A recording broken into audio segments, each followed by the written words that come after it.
Dr. Adeni, when you started out this conversation, you talked about the improvement we've had from the 2015 elections going into this present process that has started. But right now, it's sounding like the 60% you gave is actually sounding like 40, 35%. And that's a failure. No, not really. Perhaps I should also break it down, Nilsa, by saying that when I said we're making progress, I was happy to say that, at the level of the philosophy of electionary process in this country, where there was an anticlimax, where we had a sitting president conceding election, conceding election and stepping down gracefully, congratulating the winner. Okay, so the philosophy is fine. We are building on the philosophy. Okay. And that's why I said again that if President Muhammadu Buhari loses, the expectation, it is compulsory for him to congratulate the winner. And if he wins, let all his many opponents also congratulate him. Then we'll be, our evolving political culture will be growing. And of course, we can see it growing even at the level of philosophy. We'll see exchanges every day, healthy exchanges between all the parties contesting, and we'll see some very intellectual, very deep discussions going on. This is very nice. This is very exciting.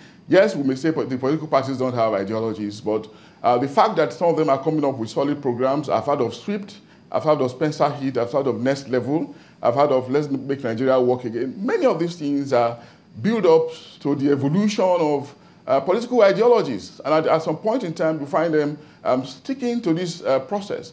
So it's a destination that we are headed. We may not be there now, but we're headed there. Okay, but then, coming from this a positive political philosophy, we can come against that mindset and invest it on the umpire that we have at hand now, which is INEC. That's the point I'm making, really. And that's why I'm saying that for now, we are 60% into our destination. So if we believe, if we trust our agencies, there's nothing wrong in investing our trust in them, really. It's about trust. But if we preoccupy ourselves with reprimanding, with badgering them down, then we're not encouraging them. Really. And I'm not saying that they are perfect. I'm not saying that there could not be bad eggs amongst them. I'm not saying that there are ways in which, there are not ways in which they can pervert the process as well. But then, our criticisms should simply be a call to action. It should simply be a wake-up call, and not necessarily to put them down, or not necessarily a situation where we'll be taking our fear to a stage where we'll say it is ultra-vires. Our fear. Dr. Adeni, if I may come in here, INEC has put itself in a position where it says it wants to put forth free, fair, and credible elections, come up with a guideline that many are already looking at it as though it has no legal backing. There are pressures on every side. The number of political parties INEC had to deal with in 2015 is different, or is more now. They're not dealing with about over 90 political parties that have to contest in elections. Yeah. Over 20,000 contestants. INEC is going to be dealing with a lot of things. There's a lot of pressure on that commission. Yeah. But it looks as if the process is so far. It looks as if the politicians and INEC are not on the same page. So how then do we move forward? Yeah, if you look at it, again, we see the agency in picture, the agency in focus, and the politicians ordinarily acting within the ambit of the law. INEC registered more parties, not because they wanted to register those parties, but because the law says that parties can be registered, isn't it? So they're acting within the law. So what is the problem now? Is it the law or is it INEC? Okay? Now, if it is not INEC, if it is the law, then are we going to be saying that we should review that law again that says that we should have 91 idle political parties? Okay, if we have to review it, then we have to move on from there after the elections, but not before the elections, so that will not cause further problem. But what INEC needs to do in this circumstance is to accommodate as many of these parties and interest groups as possible, because they've been legally registered, okay, and they have all the right to be part of the election process. And if they're not part of it, of course, what can follow. They can head for the courts. Okay? So the point we're making is that, INEC and the populace can make the best out of the situation that we find ourselves. All right. Are you disappointed that the Electoral Act was not, the amendment was not assented to, and so the card reader is not backed by law?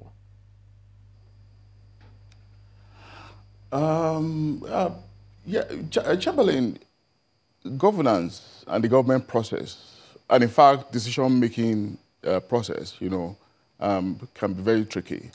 So many things come into play on the part of the person whose desk the buck stops, and it may be preposterous for us to draw quick conclusions, and there's a sense in saying that an elder could be sitting and is yet able to have a better view than the one who is standing. Government has told us why they didn't sign that act, Don't forget, I said earlier, it will probably have increased the revolutionary process of our election system, okay? It will probably have deepened our democracy. It will probably have advanced, the introduction, okay? Can you hear me, Dr. Adini? Of technology into if you can hear me, Dr. Adini, I'm asking, haven't listened to the chairman of INEC highlighting the reasons or the importance or the use that the card reader, the role is going to play in the elections, the reasons notwithstanding that they've given for not assenting to the bill? Are you disappointed? Would you have loved to see it signed? Nothing tricky about that question, is it? I'm not disappointed, Chamberlain. Like I was saying, that there are complications that we may not know. Perhaps the government is not doing enough explaining. They're not giving enough explanation. There might be complications. And I'm not too disappointed because I also have hope that if we could do the 2015 election as successfully as we did it, we can also go ahead and do this one without necessarily, with the condition that we're in 2015. You said it's a process. You said it's a process, and we should be moving forward, but you don't mind us staying where we are last time out. So wherein lies your saying it's a process and we need to move forward? Where's the improvement? Yeah, when we're talking about processes, we also factor in pace. At what pace do we want to move in the process? Okay, if our pace is not commensurate with our structures, the problem will come in. Okay, our pace in the process should ordinarily be commensurate with the structures that we have on ground. And I think what government is saying, without necessarily being helping them out, is to say that our structures are not supportive of the pace that we are being asked to step onto. Okay, because, I've had so many of the arguments, and all the sides are very valid. Okay, but then I am very hopeful, once again, at the risk of sounding repetitive, that we could register success in next month's election with the situation that we have at hand, with the conditions that we presently have. I listened to the INEC chairman that you played a while ago. We saw the many advantages of the card reader, the many things that it can do. Very well, very all right. But of course, we have also seen situations where card reader fails. It's a technology. I will keep making that point. But in the absence of the card reader, what else can we do? Okay, let's make the best out of the situation at hand. If you allow me just come in here and ask you this, because two very important elements will play very major roles in the elections, which the INEC chairman just pointed out. The card reader, and then which is meant to verify the authenticity of whoever is presenting that card at that time, and also the card reader, the PVC itself. We have a situation where we get reports, as it stands now, that PVCs are being bought by whoever is buying them, whichever political party is buying them. That is a major challenge for INEC. Do you think that INEC is able to contain or nip off that challenge when we come election day, when someone else who doesn't own that PVC is presenting that PVC? Yeah, very, very valid question, Chimba.